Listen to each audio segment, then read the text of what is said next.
Guys, I've been watching a lot of the Portland Trailblazers lately, and man, they've got some guys. Scoot Henderson's had some bad injury luck. Obviously, Anthony Simons is out, but Shadon Sharp, Robert Williams. yeah, Sadly. Robert Williams out for the season, but Shadon Sharp looks really good, really good. Like this guy can't go back to coming off the bench. Never. I mean, he never should have been coming off the bench for them for this year. Like that shouldn't. I get the Simons stuff. Sorry, everybody who gets mad about this. Simons is a six man. Sorry, he's not. I don't think he's starting level. Sorry, but Sharp has to be starting. He's got to be your two guard on this team. Like he's been awesome, and what he showed in the first of their two games against Memphis in overtime and in end of regulation with that big block on Kennard, and then overtime with making plays. Like I think you just look at it going like, hey man, like that's a dude. And I was slow to come around on him. I was very didn't know much about him. We knew the mystery stuff with the draft and things like that. He came on really strong at the end of last season, but I'm very skeptical of that because it's nice when those games don't matter. You get to do all that stuff. So it's interesting now to watch the way he's playing and coming on. Like I've been very impressed with him. And, just seeing him kind of continue to develop. Like this is a guy like, they got for sure have at least one dude in Memphis. Portland. Yeah, I mean, he's averaging 20 a game. His shooting splits are pretty good. I mean, it's 45% overall from the field, 38% from three. Good free throw shooter. By the way, shooting like 6.5 threes a game. So high volume, good 3-point shooter. I mean, I think this guy has a chance to be a star. The way that he can score, the various ways that he can score. Seth, you like his game? I do. I was like you, Mo. I was sort of not sure what to make of him, and I actually kind of enjoyed what I saw from him at the start of last season, not just before kind of he got a little more of the keys. In that, for whatever reason, they were able to put him in a role where he kind of had to earn playing time, and he started this season.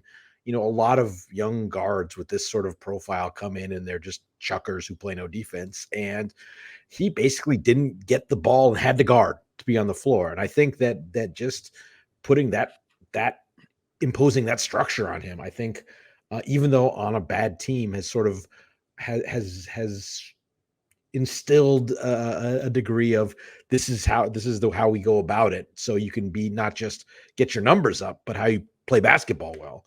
And so I think that they, luckily enough, were able to set that foundation for him. So that's encouraging. And then, as you say, started the year off really well. I mean, obviously a Henderson,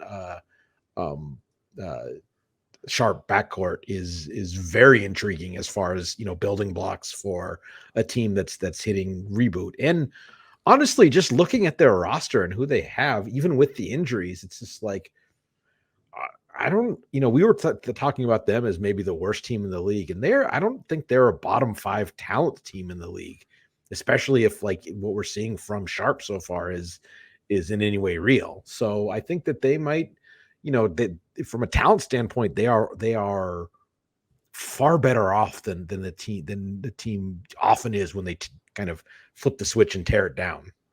Well, I mean, they started out with having Shadon Sharp already on the roster. Yeah. That's a huge plus. And then to be able to luck into Scoot because, he wasn't taken second. And by the way, haven't seen enough of Scoot for me to sell any stock.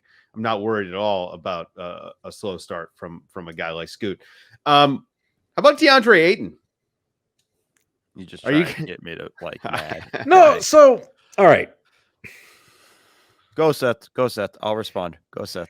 No, I think Deandre Ayton has sort of fallen into that role of, for whatever reason, maybe he gets paid a little too much. Maybe we don't love him for these reasons. He's talked about, like, let's put it this way. There was open questions.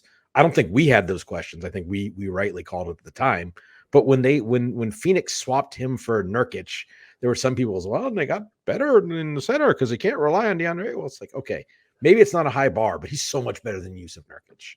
And he is a talented player who is productive, and maybe he does things that we don't love, but it's sort of, I think it's an indictment of Phoenix that he was basically flotsam in, like he was the matching salary in the Drew Eubanks trade is possibly how that's gonna Right. gonna play out. And I think that's a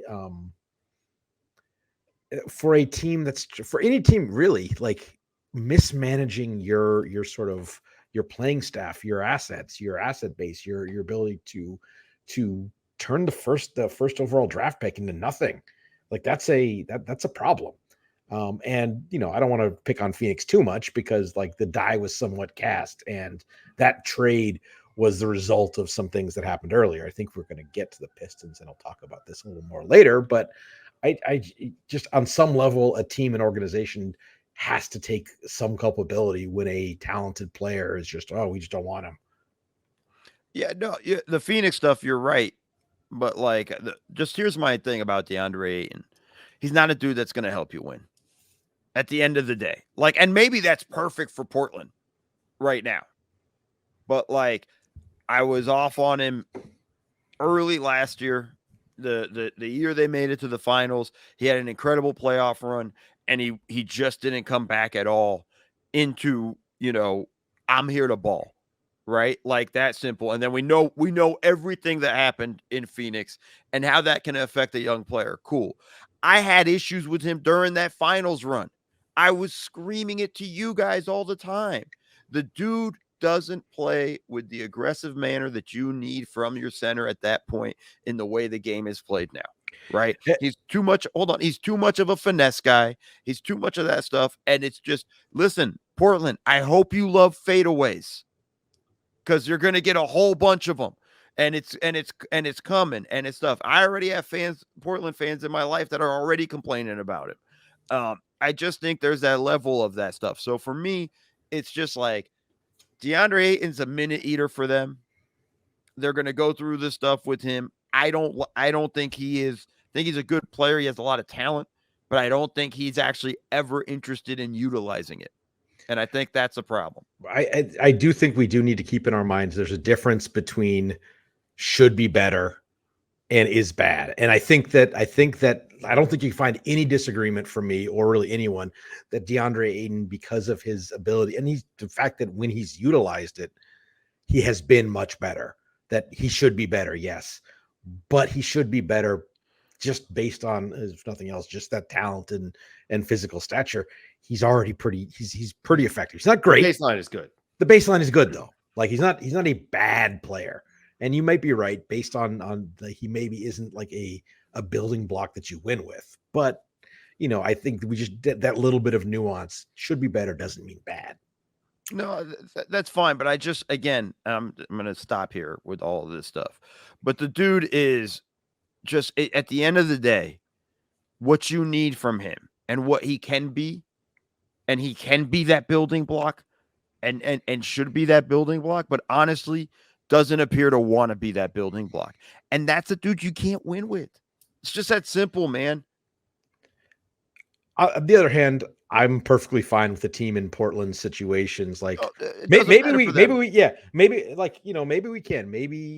Chauncey Billups, maybe the next coach, whenever that comes, like is able to find a way to, to bring that out of him. Probably not, but it cost you Drew Eubanks to find out. So, right. Like, I'm not mad at, like you said, Drew it's an Eubanks upgrade trade. over Nurkic. Like I'm not mad at Portland for making that trade. And in that sense, it was a definite upgrade. There's no arguing that at all. It's just like at the end of the day, it's like when Portland people or other people are like, oh, they got DeAndre Ayton. I'm like, man. I can't wait to rehash this when we do our Are We Worried About the Phoenix Suns Yet? In a couple of weeks. I can do it now. Yes. Yeah.